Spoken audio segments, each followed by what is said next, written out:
Succulents को time to time propagate करना बहुत ज़रूरी होता है, वरना वो या तो बहुत ज़्यादा लगी हो जाते हैं या फिर अपनी ब्यूटी खो देते हैं। तो आज की वीडियो में हम जानेंगे सक्यूलेंट को कैसे प्रोपेगेट करें। Hi and welcome to my channel earth the flavours of life.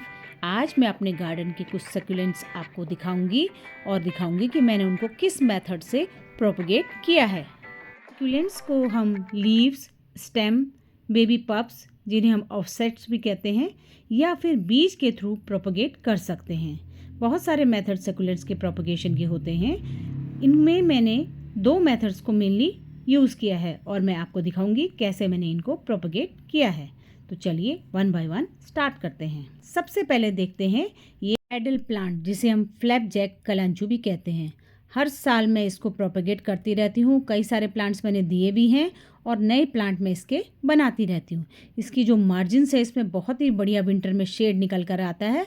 अगर बरसात में आपने बचा लिया तो आप इसके बहुत सारे प्लांट कटिंग के थ्रू बना सकते हैं। तो मैंने इसकी स्टेम कटिंग से इसके लिए 2-3 प्लांट मैंने इसके इस बार भी बनाए हैं और फिर जैसे ही हम इसकी कटिंग करते हैं तो नीचे से इसकी ब्रांचेस और भी निकलने लगती हैं और बेबी प्लांट बन जाते हैं। मार्जिन्स इसकी जैसे ही और ज़्यादा विंटर होता है और ज़्यादा डार्क होने लगती हैं। अगला जो ये प्लांट है इसे हम लक्ष्मी कमल कहते हैं। हालांकि ये लक्ष्मी कमल है नहीं, क्योंकि सीडम का जो ओरिजिन है ये वाला जो प्लांट है ये इंडिया का नेटिव प्लांट नहीं है, लेकिन कॉमन लैंग्वेज में यहाँ के लोग इसे लक्ष्मी कमल के नाम से ही बेचते हैं नर्सरी में। लास्ट ईयर ही मैं इसका एक प्लांट लाई थी और इसके हर लीफ के नीचे से स्टेम में छोटे छोटे बेबी पप्स निकलते हैं। उनको मैंने डिवाइड करके बहुत सारे प्लांट बना लिए हैं। अगला जो ये प्लांट आप देख रहे हैं इसका एग्जैक्ट नाम तो मुझे नहीं मालूम। इसे सुपर डंकी टेल या बरोस टेल कहते हैं। बरोस टेल का ही भाई लगता है। थोड़ा सा इसकी लीफ थोड़ा सा मोटी उस बरोस टेल से अलग लगती हैं। तो इसकी भी मैंने कटिंग के थ्रू भी ये प्रोपगेट हो जाता है और लीफ से भी प्रोपगेट हो जाता है। तो मैं इसको दोनों तरह से प्रोपगेट करूँगी और कुछ टाइम तो मैं छोटे कंटेनर में लगाऊंगी और जब मेरे पास ढेर सारे हो जाएंगे तो मैं इसका हैंगिंग बास्केट बना दूंगी।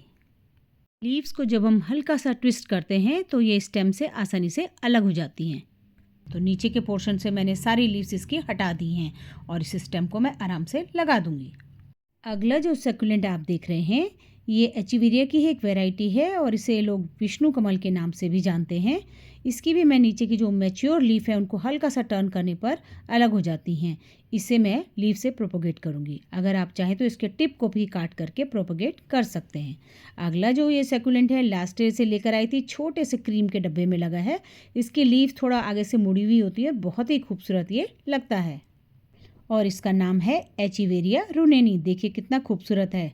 काटने का मन तो नहीं करता लेकिन फिर भी मैंने इसे काट दिया है। नीचे से भी नई ब्रांचेज आएंगी जो पुराना स्टेम है और इसकी लीफ से भी मैं इसे प्रोपोगेट करूँगी और ऊपर से तो इसका नया प्लांट आराम से बन जाएगा। अगला जो ये एचिवेरिया है इसमें फ्लावरिंग भी होती है। इसका स्टॉक लास्ट ईयर जुलाई से अब तक मेरे पास था। सीड इसमें बन गए हैं। बीच की क्लिपिंग थोड़ा मुझसे मिस हो गई और ये मैंने यहाँ पर छिड़क दिए हैं। कोशिश करूँगी कि इससे नए प्लांट बने और बने तो मैं आपको अपडेट ज़रूर दिखाऊंगी, क्योंकि मैंने सीड से आज तक सक्यूलेंट को कभी भी प्रोपोगेट नहीं किया है। और ये जो सक्यूलेंट है ये मून स्टोन है। देखिए लीफ थोड़ा सा डिटैच हो गई थी तो उससे रूट्स निकलने शुरू हो गई। अब इसको भी मैं लेगी सा हो गया है, इसको भी मैं कट करके नए प्लांट आराम से बना लूँगी। इसको मैं कट करके नीचे की लीव्स हटा करके एक अलग जगह में ग्रो करूँगी और स्टेम को दूसरी जगह लगा दूँगी। तो देखिए किस तरीके से मैं इसको करती हूँ।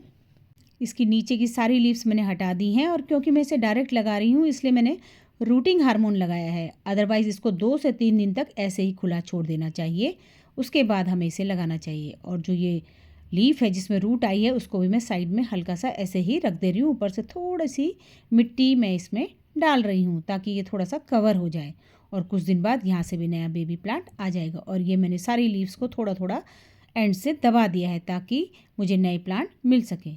सक्यूलेंट के लिए हमें जो पॉटिंग सॉइल होती है कुछ इस तरीके से बनानी चाहिए।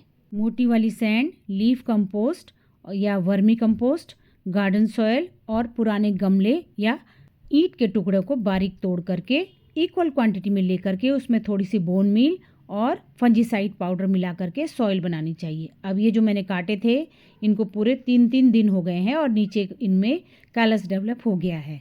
तो अब मैं इनको इस पॉटिंग मिक्सचर में लगा दूंगी। तो देखिए ये मैंने मिट्टी को इसमें भर लिया है और बीच में थोड़ा सा होल करके मैं प्लांट्स को इसमें लगा दूँगी। ये इस तरह से ये लग गए हैं, देखिए कितना खूबसूरत ये इसमें लग रहा है। वैसे तो अगर हम मिट्टी के पॉट लेते हैं तो वो इसके लिए बहुत अच्छे होते हैं, लेकिन आजकल सिरेमिक का चलन बहुत ज़्यादा है, तो मैंने कुछ मिट्टी में कुछ सिरेमिक में इनको लगा दिया है।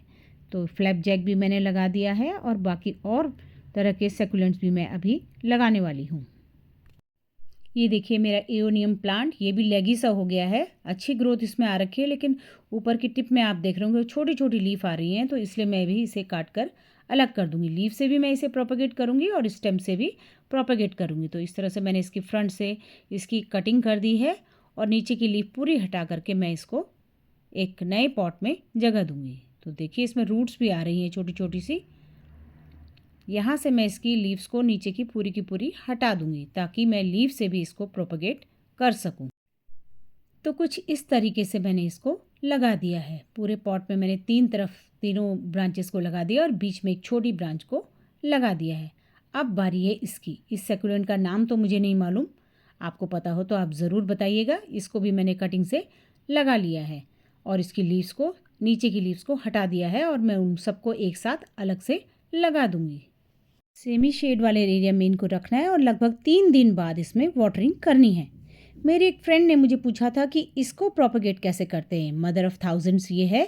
इसके लीव्स में जितने भी छोटे बेबी प्लांट निकले, इनको आप ऐसे हल्के से तोड़ करके किसी भी सॉइल के ऊपर डाल देंगे तो ये नया प्लांट हमारा आसानी से डेवलप हो जाता है। इसी तरह जेली बीन सकुलेंट को आप स्टेम कटिंग के थ्रू या लीफ कटिंग के थ्रू भी प्रोपेगेट कर सकते हैं। और ये एलिफेंट बुश जो है, ये भी आप आराम से कटिंग के थ्रू प्रोपेगेट कर सकते हैं। छोटी छोटी मैंने इसकी टिप्स को, ताकि प्लांट बुशी बन जाए, मैंने कट कर दिया, नीचे की लीफ हटा दी और इसको भी मैं आसानी से प्रोपेगेट कर लूँगी। ये मैंने छोटे से प्लांटर में इसको लगा दिया है। साल के 12 महीने इसकी कटिंग आराम से लग जाती है। और अब ये देखिए इसमें मैंने थोड़ा सा सैंड और हल्की सी सॉइल मिला करके लीव्स को कुछ इस तरीके से अरेंज कर दिया है और फरवरी में आपको मैं इसका अपडेट ज़रूर दिखाऊंगी।